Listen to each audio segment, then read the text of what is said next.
ఓం శ్రీ మహాగణాధిపతయే నమః. శ్రీమాత్రే నమః. శ్రీ గురుభ్యో నమః. హరి ఓం. ప్రేక్షకులందరికీ కూడాను ఈ క్రోధినామ సంవత్సర నూతన శుభాకాంక్షలు. ప్రేక్షకులందరూ కూడాను ఆయురారోగ్యాలు ఐశ్వర్యాభివృద్ధితో ఈ సంవత్సరం అంతా కూడాను ఆనందంగా ఉండాలని కోరుకుంటూ ప్రేక్షకులందరికీ కూడా నా నమస్సుమాంజలి. ఈ రాశి ప్రకారంగా అయితే ఈరోజు మనం కృత్తికా నక్షత్రము 2, 3, 4 పాదములు మరియు రోహిణి నక్షత్రం 1, 2, 3, 4 పాదములు, మృగశిర 1, 2 పాదములు వెలసి వృషభ రాశి. ఈరోజు మనం వృషభ రాశి ఏమిటి, ఈ సంవత్సరం వృషభ రాశి వారు ఏ గ్రహాలు వీరికి ఇబ్బంది పెడుతున్నాయి, ఏ గ్రహాల వలన వీరికి అనుగ్రహం ఉంటుంది, అంతేకాకుండా రాజకీయ నాయకులు, వ్యాపారస్తులు, విద్యావేత్తలు, పిల్లలు చదువుకునేవారు వారంతా కూడాను ఏమి చేస్తే బాగుంటుంది, ఇలా ఉంటే ఈ రాశి వారు ఆనందదాయకంగా ఉండవచ్చునో ఈ రాశి గురించి మనం తెలుసుకుందాం. వృషభ రాశి వారికి ఈ సంవత్సరం ఆదాయం 2, వ్యయం 8, అవమానం 3. ఈ రాశి వారికి కాస్త గురుబలం తక్కువగా ఉంది అని చెప్పుకోవాలి. వృషభ రాశి వారికి జన్మంలో గురుడు ఉండడం వలన మరియు సప్తమాధిపతి శనేశ్వరుడై ఉండడం వలన ఈ రాశి వారికి శుభ అశుభ ఫలితములనే ఇచ్చును ఈ సంవత్సరం. ఈ రాశి వారికి సంకల్ప సిద్ధి ప్రమాణం. ఎందుకంటే అన్ని విషయాలలో కూడాను మీరు కాస్త జాగ్రత్త వహించాలి. ఎక్కువగా ఒడిదుడుకులు ఎక్కువగా ఉన్నాయి. బంధుమిత్రులతో కూడాను, ఇండ్లలో కూడాను, ఇంటి వారితో కూడాను గొడవలు ఎక్కువగా ఉన్నాయి. కాబట్టి కాస్త జాగ్రత్త వహించాలి.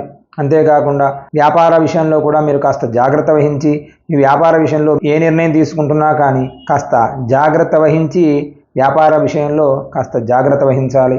స్థిరాస్తిని వృద్ధి చేస్తారు. ఇంట్లో మీ ఆడవారికి కాస్త ఆరోగ్యంగా ఇబ్బంది పడతారు. కాస్త ఇంటిలో వారితో జాగ్రత్త వహించాలి. బంధువులతో లేదా స్నేహితులతో కానీ మోసపూర్వకంగా ఎక్కువగా ఉంటుంది. నమ్మిన వారు మిమ్మల్ని మోసం చేసే అవకాశం కూడా ఎక్కువగా కనబడుతూ ఉంది. బంధు నష్టం కూడా జరుగుతుంది. అంతేకాకుండా గృహ మార్పుల వలన మీకు ఈ సంవత్సరం శుభదాయకముగా ఉంటుంది. విదేశాలకు వెళ్ళాలనుకున్న వారికి వీసాలు త్వరితగతిన వస్తాయి. మీరు అనుకున్న ప్రయత్నం ఖచ్చితంగా జయవంతులవుతారు. ఈ రాశి వారికి వాహన ప్రమాదాలు ఎక్కువగా కనబడుతూ ఉన్నాయి. కాస్త వాహనాల విషయాలలో, ప్రయాణాల విషయాలలో కాస్త జాగ్రత్త వహించడం మంచిది. ఈ సంవత్సరం నూతన గృహములను కొంటారు. స్థలాలు లేదా ఇల్లు, స్థలాలు, పొలాలు కొనే అవకాశం ఎక్కువగా కనబడుతుంది. స్త్రీ వలన మీకు జాతకంలో కాస్త మార్పులు చెందే అవకాశం కూడా ఎక్కువగా కనబడుతూ ఉంది. స్త్రీ వలన మీరు లాభపడతారు. ఈ సంవత్సరం ఉద్యోగాలు చేసుకునే వారికి శుభదాయకం అనేది చెప్పాలి. ఎందుకంటే మీరు అనుకున్న విధంగా రాష్ట్రంలో కానీ లేదా దేశంలో కానీ కేంద్రంలో కానీ సంబంధించిన ఉద్యోగాలలో పనిచేసే వారికి బదిలీలు అవుతాయి. ప్రమోషన్లతో కూడుకున్న బదిలీలు ఎక్కువగా అవుతాయి. వాడికి శుభదాయకము. అంతేకాకుండా మిగతా ప్రైవేట్ రంగాల్లో పనిచేసేవారే కానీ, సాఫ్ట్వేర్ రంగంలో పనిచేసేవారే కానీ ప్రైవేటు రంగాలలో ఉన్న వృద్ధి ఎక్కువగా చెందుతుంది. మీరు అనుకున్న వాడికి ప్రమోషన్ వెళతారు. వెళ్ళి మీ పెద్దవారితోటి అభినందనలు కూడా పొందుతారు. అవార్డులు, రివార్డులు కూడా పొందుతారు. మిమ్మల్ని ఎప్పుడూ కూడా గుర్తించని వారు కూడా ఈ సంవత్సరం మిమ్మల్ని గుర్తిస్తారు. బాగా చేశాడు ఈ సంవత్సరం, పోయిన సంవత్సరం కంటే వీడు వృద్ధి చెందాడు అని చెప్పి 100 మందిలో ఉన్నా 1000 మందిలో ఉన్నా మీకు ఒక గుర్తింపు చేస్తారు మీకంటే పెద్దవారు. టెంపరరీ ఉద్యోగులకు కాస్త ఆశాజనకంగా ఉంది, పర్మనెంట్ అవుతారు. నిరుద్యోగస్తులకైతే కొత్త ఉద్యోగాలు వచ్చే అవకాశం ఉంది. వీరు త్వరితగతిన ఉద్యోగం వచ్చి కష్టపడితే ఉద్యోగం వచ్చే అవకాశం ఎక్కువగా ఉంది ఈ సంవత్సరం. ఉద్యోగరీత్యా విదేశాలు వెళ్ళి సెటిల్ అవ్వాలి అనుకున్న వారు ఈ సంవత్సరం మీరు ప్రయత్నం చేస్తే ఆ ప్రయత్నం ఖచ్చితంగా సఫలీకృతం అవుతుంది. రాజకీయ నాయకుల విషయానికి వస్తే రాజకీయ నాయకులకు ఈ సంవత్సరం శుభదాయకంగా ఉందనే చెప్పుకోవాలి. మీరు ఎలక్షన్లో నిల్చుంటే ఖచ్చితంగా గెలుస్తారు. అధిష్టానంలో మీ పేరు, మీ గుర్తింపు ఖచ్చితంగా కనబడుతుంది. మీరు పదవి అడిగితే ఆ పదవిని కూడా మీకు వారు కట్టబెడతారు. అంతేకాకుండా ప్రజల మద్దతు కూడా మీరు పూడుకుంటుంటారు. కాబట్టి ఖచ్చితంగా వారి పార్టీ తరఫున కూడా మీరు గుర్తింపు చేసుకుంటారు. అంతేకాకుండా మంచినీళ్ళ వల్లే డబ్బంతా కూడా ఖర్చు అవుతుంది. ఆ విషయాన్ని మీరు గమనించాలి. మీరు ఎవరినైతే పక్కన పెట్టుకొని నమ్మి ఉంటారో వాడు మిమ్మల్ని మోసం చేస్తాడు. కాబట్టి వారిని ఇప్పుడు కూడా మీరు గమనిస్తూ అంటి పెట్టుకునే ఉండాలి. కానీ వాడిని గమనిస్తూనే ఉండాలి. జాగ్రత్త వహిస్తూ అన్ని విషయాలు వాడికి తెలియకుండా జాగ్రత్త పడుతూ ఉండాలి. లేదా మీరు నమ్మిన వాడే మిమ్మల్ని మోసం చేసే అవకాశం ఎక్కువగా కనబడుతూ ఉంది. కళాకారులకు మిశ్రమ ఫలితంగానే చెప్పాలి. టీవీ రంగాలు పనిచేసేవారు కానీ, సినీ రంగాలు పనిచేసేవారు కానీ, గాయకులు కానీ, డైరెక్టర్ డిపార్ట్మెంట్లు కానీ, ఏ రంగాల్లోనైనా కానీ మీరు అనుకున్న దానికంటే తక్కువగానే సాధించగలుగుతారు. కాస్త ఆశాజనకంగా ఉంటుంది.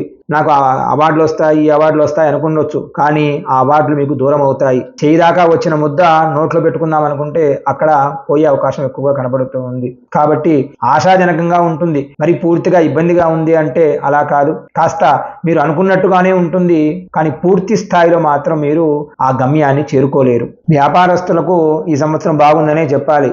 రిటైల్ రంగం వారికి కానీ, లేదా సరుకులు నిల్వ పెట్టుకునే వారికి కానీ, కందిపప్పు, ధాన్యము, బియ్యము ఈ వ్యాపారం చేసే వారికి శుభదాయకంగానే ఉంటుంది ఈ సంవత్సరం. అంతేకాకుండా ఇనుము, ఇటుక, ఇసుక, కంకర అలాంటి వ్యాపారాలు చేసే వారికి మధ్యమముగానే ఉంటుంది.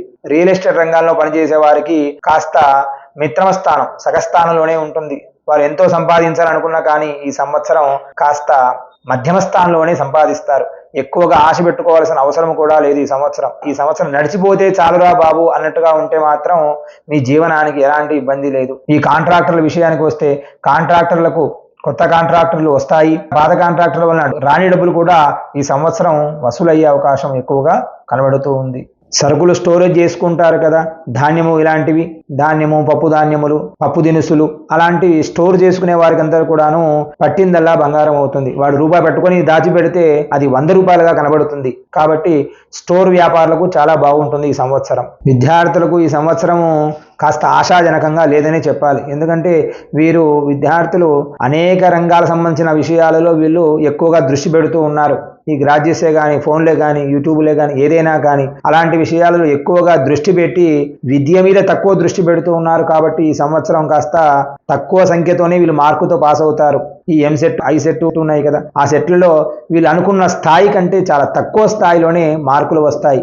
గట్టెక్కుతారు కానీ తక్కువ సంఖ్యతోనే గట్టెక్కుతారు. విదేశాల్లో చదువుకునే వారికి మాత్రం ఈ సంవత్సరం కాస్త అనుకున్న దానికంటే త్వరగానే విదేశాలకు వెళ్ళి వీరు సెటిల్ అయ్యే అవకాశం కూడా ఎక్కువగా కనబడుతూ ఉంది. ఈ సంవత్సరం శని ప్రభావం చేత రైతులకు 2 పంటలైతే పండుతాయే కానీ కాస్త ఆశాజనకంగా అయితే ఉండదు. డబ్బు తక్కువగానే వస్తుంది. అప్పులను మాత్రం తీర్చలేరు. మళ్ళీ కొత్త అప్పులు కూడా చేసే అవకాశం ఉంది. కౌలుదారులు కూడా ఇదే ఇబ్బంది పడతారు. కాస్త కౌలుదారులు కూడా అప్పుల పాలయ్యే అవకాశం కూడా ఎక్కువగా కనబడుతూ ఉంది. ఆశాజనకంగా అయితే లేదు. రైతులకు ప్రభుత్వం ఏదో ఇస్తుంది, మనం చేసేస్తుందిలే ప్రభుత్వం, ప్రభుత్వం అనుకోకూడదు. ఎందుకంటే ప్రభుత్వం మీకు 1 పైసా కూడా పెట్టదు. కాబట్టి మీరు జాగ్రత్త వహించి మిమ్మల్ని మీరే ఉద్ధరించుకునే విధంగా చూసుకోవాలి. ఈ రాశి స్త్రీలకైతే బంగారము, వజ్రములు, డబ్బుకు సంబంధించిన వస్తువులు పోగొట్టుకునే అవకాశం ఎక్కువగా కనబడుతూ ఉంది. అన్యోన్య దాంపత్యం కాస్త తక్కువగానే ఉంది. అంతేకాకుండా భార్యాభర్తల విషయానికి వస్తే మీదే పైచే కనబడుతూ ఉంది. గొడవలు, కొట్లాటలు కాస్త ఉన్నాయి. కాబట్టి ఈ రాశి వారు జాగ్రత్తగా ఉండాలి. ఈ రాశి వారికి వివాహం కాని వారు స్త్రీలు, పురుషులకు ఈ సంవత్సరం ఖచ్చితంగా వివాహం అవుతుంది. కాకపోతే ఈ రాశి వారికి కష్టము దగ్గ ఫలితం ఉండదు. కాకపోయినా సరే మీరు 100% మీరు ప్రయత్నం చేస్తే కనీసం 50%, 40% అయినా సరే మీ ప్రయత్నము సఫలమవుతుంది. కాబట్టి కష్టపడి పని చేయండి. దాని ద్వారా మీరు ఆనందంగా, సుఖంగా ఉండవచ్చును. మీరు మర్చిపోకుండా అవకాశం ఉంటే ప్రతి సోమవారం శివాలయానికి వెళ్ళి రుద్రాభిషేకం చేయించుకోవడానికి ప్రయత్నం చేయండి. లేదా అరుణాచలేశ్వరి దర్శనం చేయండి. అరుణాచలం వెళ్ళి ఆ స్వామిని దర్శించి మీ బాధలన్నీ కూడా తొలగిపోవాలని నమస్కారం చేసి రండి. తప్పకుండా మీ బాధలు, ఆటంకములన్నీ కూడా తొలగిపోతాయి. లేదా శనేశ్వర అనుగ్రహం కోసం శనిదేవుడికి ప్రతి శనివారం కూడాను తైలాభిషేకంతో స్వామికి అభిషేకం చేయించండి. తిలా అర్చన చేయండి. తద్వారా మీ బాధలన్నీ కూడా తొలగిపోతాయి. ఈ సంవత్సరం వృషభ రాశి వారికి సంపూర్ణ దైవతానుగ్రహం మీరు పొందాలి. ఆ స్వామిని దర్శించండి. పరమేశ్వరానుగ్రహం సంపూర్ణంగా పొందండి. అందరూ ఆనందదాయకంగా ఉండాలని కోరుకుంటూ మంగళం మహత్. స్వస్తి.